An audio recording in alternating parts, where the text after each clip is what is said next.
नमस्कार, मी Gauri Suryavanshi. S Marathi news मध्ये आपलं स्वागत. वळूयाच्या बातमीपत्राकडे. बदलापूर येथील घटनेचा दिंडोरी तालुका महाविकास आघाडीच्या वतीने निषेध.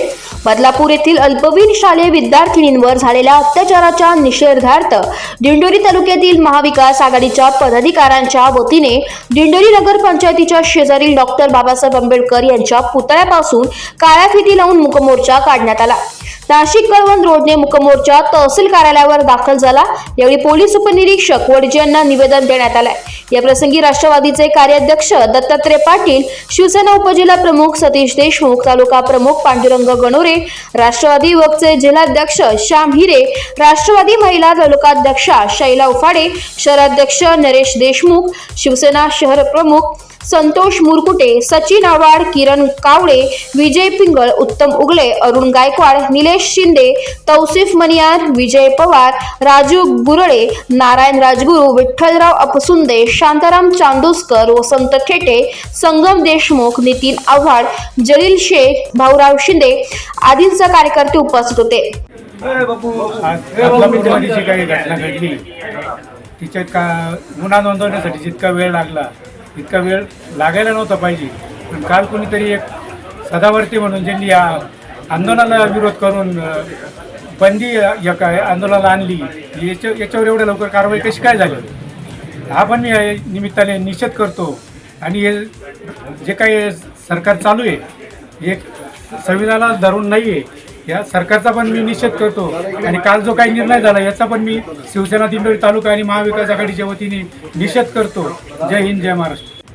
छत्रपती शिवाजी महाराज व फुले आंबेडकर यांचा हा महाराष्ट्र आहे.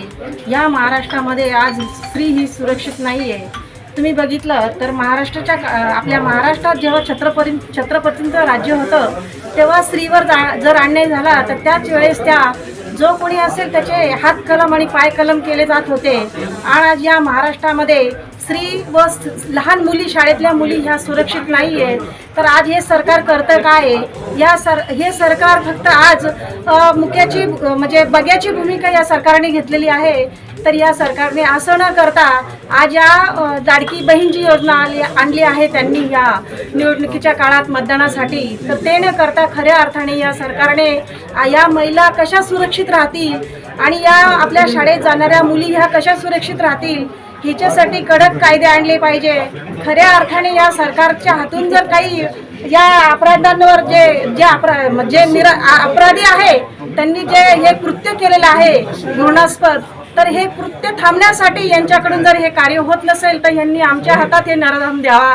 आम्ही खऱ्या अर्थाने या नराधमांना खऱ्या अर्थाने लगेच जर कारवाई झाली नाही, यांच्यावर जर काही कडक निर्बंध झाले नाही तर अशाच या घटना घडत राहतील. तुम्ही बघा, परवा बदलापूरमध्ये ही घटना घडली, काल परत मुंबईमध्ये घडली. म्हणजे काही गोष्टी फक्त पुढे येत असतात आणि काही गोष्टी अशा आहे की महिला या आपल्या पोलीस स्टेशनमध्ये येऊन त्यांना न्याय मिळत नाही म्हणून काही गोष्टी दाबल्या जातात. कारण महिला ही कुठेच सुरक्षित नाही आहे. मी अनेक वेळा बघते की महिलांना कुठेच न्याय मिळत नाही आहे. तर खऱ्या अर्थाने आज या सगळ्या पक्षीय आणि मी माझ्या राष्ट्रवादी शरदचंद्र पवार साहेबांच्या वतीने या सरकारचा निषेध करते.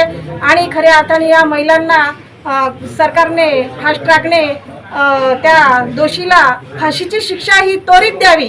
कारण तुम्ही बघितलं तर आपले जो तो अपराधी होता त्याला 3 दिवसाची कोठडी मिळालेली आहे आणि जे कोणी आंदोलक होते आपले त्यांना 11 दिवसाची कोठडी मिळालेली आहे.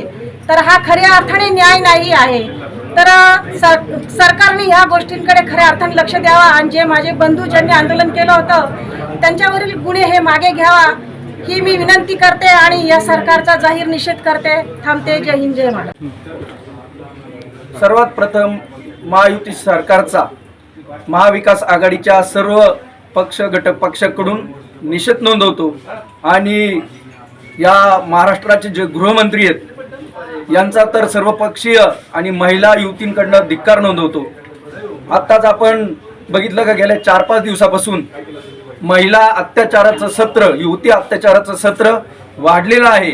दररोज आपण कुठेतरी एक चुकीची घटना महिलांच्या बाबतीत आणि युवतींच्या बाबतीत झालेली बघतो. मला आपल्या माध्यमातून सांगायचं आहे की हे सरकार महिला आणि युवतींच्या बाबतीत संरक्षण देताना, त्यांना त्यांचे हक्क बहाल करताना कुठंतरी चुकीच्या गोष्टींना पाठपुरावा आणि पाठबळ देत आहेत. आत्ताच काल परवा घोषणा केली लाडकी बहीण. लाडक्या बहिणीची अशी अवस्था जर या महाराष्ट्रात होत असेल तर कालपर्यंत असणाऱ्या या महाराष्ट्राच्या छत्रपतींनी सांभाळलेल्या महाराष्ट्राच्या प्रतिमेला कुठेतरी काळीमा फासला जातोय.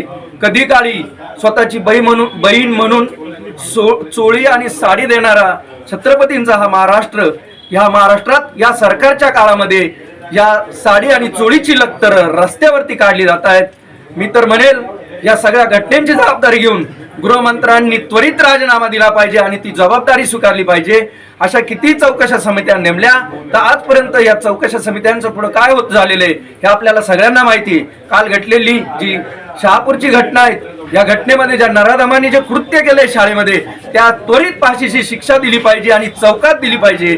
शाळांमध्ये ज्या सरकारी शाळा आहेत त्याचप्रमाणे ज्या काही प्रायव्हेट शाळा आहेत, या शाळांमध्ये सुरक्षतेचे किती बाबी आपण पडताळून पाहिले आहेत. मी शिक्षण मंत्र्यांना आपल्या माध्यमातून तंबी देऊन इच्छितो की आपण या सरकारी आणि वैयक्तिक शाळांमध्ये असणाऱ्या सर्व सुरक्षतेच्या चाचण्या घेतल्या पाहिजे आणि त्यानंतरच त्या शाळांच्या पुढे भविष्यामध्ये आणि चालू असलेल्या शाळांच्या परवानग्या कायम केल्या पाहिजे.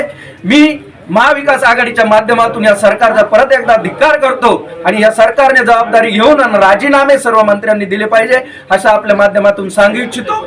जय हिंद, जय महाराष्ट्र. एस मराठी न्यूज साठी प्रतिनिधी अशोक निकम, दिंडोरी. अशाच ताज्या घडामोडी जाणून घेण्यासाठी आमच्या एस मराठी न्यूजला लाईक करा, शेअर करा, सबस्क्राईब करा आणि पाहत रहा एस मराठी न्यूज.